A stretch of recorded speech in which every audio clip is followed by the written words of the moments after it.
Hi there, Taehee. My name is Ellen, and I will be correcting these essays for you. Let's take a look at what you've written here in your first set, staying in the same job or switching jobs. Let's see what you wrote.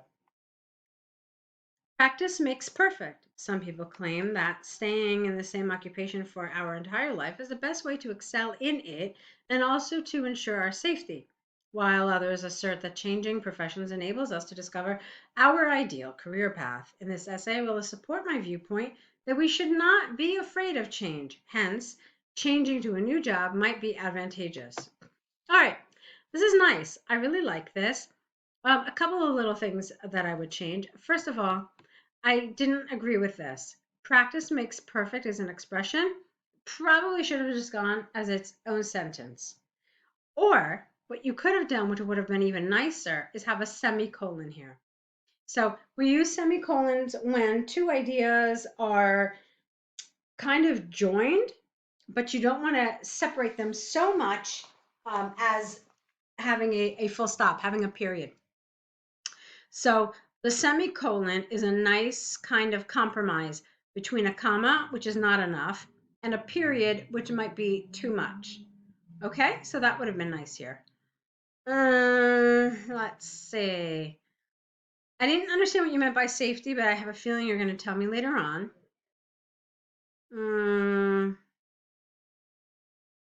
Okay, let's see. Let's see what you said. So that's pretty much it, and let's go on. To begin with, our ability develops along with countless experiences. The more often we practice, the better we get at it. Careful. Get at what? What's this it? Be careful with using pronouns.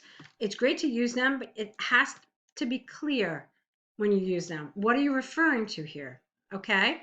So what you could have said here is the more often we practice something, the better we get at it. And that would have been fine because then that it refers to something. For instance, I competed in figure skating for roughly 7 years before becoming a professional figure skating coach. Oh, cool. Okay. I am therefore more knowledgeable than everybody else. Yet, as I gain more experience in the field of athletics, particularly field figure skating, I will become accustomed to the protocols. Keeping the same career also enables us to get promoted and earn a higher salary simply because I have many years of expertise. The more we gain experience in the same field, the more we will increase our capacity for it. All right, that's great. I really like this. I love your example. The language is really good, natural. So no real comments about this. I thought it was lovely. Just what I said before about the, where was we rewrote practice? Here, the something, okay? All right. Now, check this out. You have, all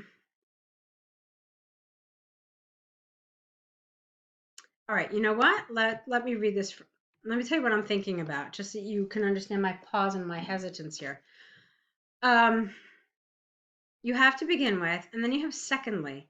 Now, this is about staying in the same job, but from what I understand here, this is about switching jobs, right? So saying secondly doesn't make sense because it's two opposite sides of the argument. So what you wanted here was expressions at the beginning of your sentence, beginning of your paragraph, which indicates, I mean, the to begin with is fine here, but here secondly is not appropriate. Secondly would have made sense if you had had a firstly here, okay? Or it would have made sense if you were basically arguing the same side of the argument, but from what I can see, you're not. Here you're going to be talking about how changing jobs is important. So you need something to show contrast. What you could have done was say in contrast, all right, and that would have been fine here. So why don't we try that? In contrast, some believe that switching employment gives us a chance to widen our horizons. For example, from working as a doctor to a lawyer, the change provides us with the opportunity to experience a new working environment.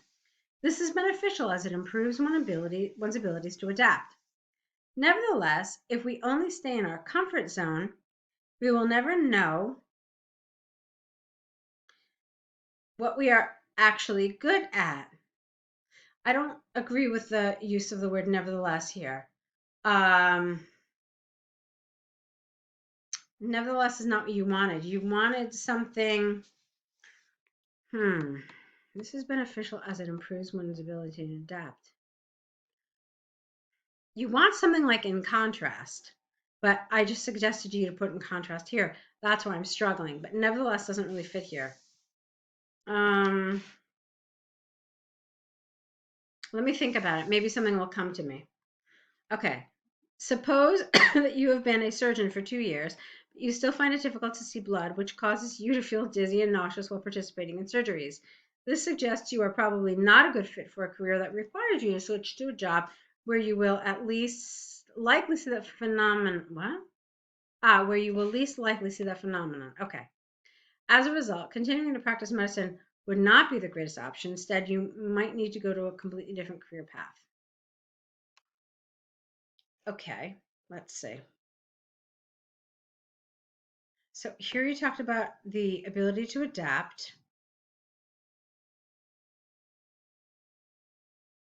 You know what you could have done here? You could have said, instead of saying nevertheless, you could have said that is. If we only say in a conference, no. Maybe you could have done that. I don't know that I completely followed your argument. I mean, here you were talking about not knowing what you're good at. Here you were talking about comfort zone. But when you start talking about feeling dizzy and being nauseous, that hardly sounds like someone's comfort zone to me. So I didn't really know what idea this particular example was supporting. So it felt a little disjointed. In other words, the coherence and cohesion, rather the cohesion, the linking of your ideas, for me, needed a little work here. Okay. Let's see. Yeah, so I was a little confused about that. And then I want to read your conclusion, then we'll talk about something else. To conclude, although keeping the same job for a whole life may allow us to earn a wonderful salary, by trying our various occupations, not our, but trying out various occupations, we may learn more about our strengths and weaknesses. Consequently, we can opt for a job that not only provides us with financial security, but also a fulfilling work environment. Okay, that's good. Now, let's talk about something here. You did something really good here in your conclusion.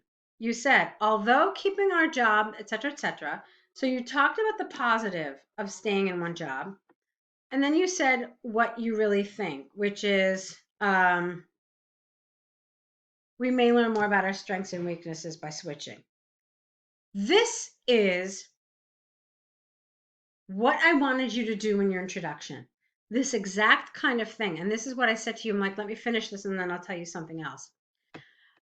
Having this kind of complex idea, which shows contrast, is something that belonged not only in your conclusion, but it belonged in your introduction as well. Let's look at the topic again, and let's look at what you wrote for your position. So you've got these two opposing arguments, and it says, to what extent do you agree or disagree? In your position statement right here, what did you tell us? I will support my viewpoint that we should not be afraid of change. All right, so reading this, I'm like, okay, well, this is what Taehee is going to talk about in this essay. But that's not what you did here. This whole first paragraph was talking about how staying in the same job is great. But you just told me you're going to talk about something else. Do you understand? So the coherence and cohesion portion here is problematic. All right, because this sentence should essentially lay out for the examiner what you're going to talk about in your body paragraphs. And it did not do that. Instead, this sentence absolutely did. So what you really needed here was, instead of this sentence, okay, instead of this sentence, you needed a sentence more like this. And don't be worried about repeating. It's fine. That's exactly what you're supposed to be doing. So you could have said something like, in this essay, I will support the viewpoint that while there are benefits of staying in the same job, we should not be afraid to change because it is advantageous. So even something as simple as that, okay, it's not the most sophisticated sentence, but that's what you need to do. because this lets the examiner know what's coming in the following paragraphs. And this is important for your coherence and cohesion score, as well actually as your task achievement score, okay? You have a clear position statement. This was not clear because it only said that you were going to talk about this. It didn't tell us you were going to talk about this. All right? So really good writing, wonderful, wonderful, good grammar, good vocabulary, very nice. But little things like that regarding coherence and cohesion, I want you to work on. All right, let's look at bird flu. We call them bar charts, not bar graphs. We call them line graphs, but the rest of them are charts. So the bar chart provided by the World Health, I can't say that word, World Health Organization, there it is, illustrates the number of casualties from bird flu around the world between 1990 to 2000. You already have between, so you don't need from. Alternatively, around the world from 1990 to 2000. In fact, I think I prefer it. So let's get rid of between. Overall, it can clearly be seen that the total population affected by bird flu fluctuated throughout time and typically increased across all eras. Why did I take away the has here and the has here? Because it's all in the past. All right, the latest year shown is 2000. And when you have the present perfect like this, has fluctuated, has increased, it means that there's some connection to the present. And there is none because all of this stops at 2000. We don't know what happened after that. We have no information, but it certainly doesn't affect the present. All right, so that's what you need there. Now, you also said it fluctuated. I don't agree with this vocabulary word. Fluctuation is, okay, it went up, and then went down, and went up, and went kind of straight, and then up again, and then down again. That's fluctuation. There is no fluctuation here. You can see a rise, okay? So steady, and then a rise for 2 years, okay? And then a rise 1 year, a rise another year, a rise another year, another rise, and then more or less stability. That's not fluctuation, okay? That is a gradual increase in the beginning, all right? And then a steadier increase, and then a period of stability or a plateau. But fluctuation, I don't think is appropriate here. Okay, let's see. In 1990, at the beginning of the time period, the number of bird flu sufferers stood at about 123,000. Okay. In the following 2 years from 1990, this figure had risen. Following 2 years, so I guess you mean 1992, to just above 130,000 before falling to 125,000 in 1991. I'm confused. In the following 2 years, you said it rose before falling. So I'm very confused by this. Okay. I kind of feel like you're overcomplicating it. I didn't see a drop. I see these as being essentially the same. And you don't have to go into like this level of minutia. You can just say that bird flu casualties were 123,000 in 1990 and figures stayed the same the following year. That's it, okay? Let's see. From 1992, the amount of casualties surged. All right, I would not call this a surge. A surge would have been if it went from here to here. But this is really, again, it's just like an incremental increase. It's not a surge. Let's see. Okay, so it's in 1992, the number of casualties rose to approximately 135,000 and then further rose by almost 10,000 to reach 145,000 in 1995. Now, this is not a graph that has a whole lot of information. What is it, like 10 years?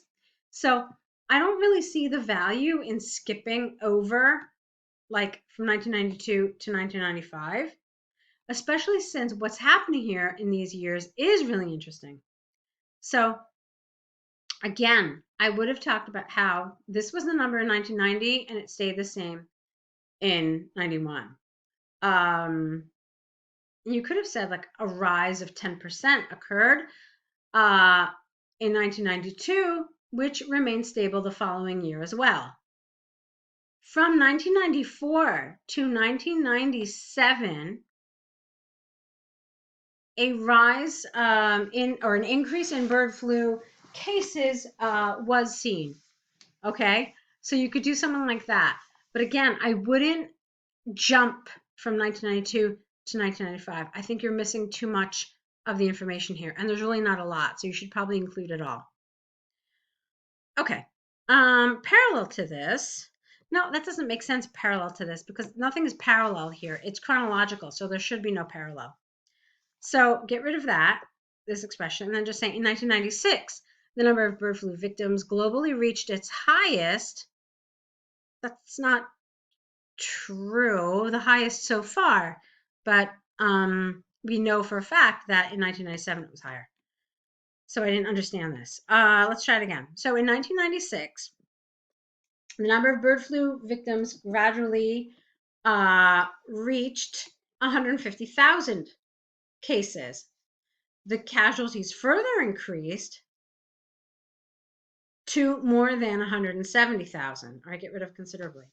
Although the general trend between the years of 1997 and 2000 appeared to be the same, there were slight changes over this time. The values were not on the move. That's the wrong word here. You could say the values varied from 170,000 to just under 180,000. So what I'm seeing here, Taehee, is some issues with vocabulary and maybe kind of understanding what information is worth talking about, and also how to group information. Because as I said here, there's definitely like a couple of different trends to point out. So you've got period of stability for 2 years, increase, but a period of stability for 2 years. And then you've got this increase here over those 4 years, and then that stability. So you want to talk about those things and you want to talk about them in that way. So it's a good first set. I'm really excited because I do see a lot of good elements in your writing, and I think you can do really well. But I do want you to also look at some of these things that we're talking about in this set today. Okay? Looking forward to your next set. Good luck to you.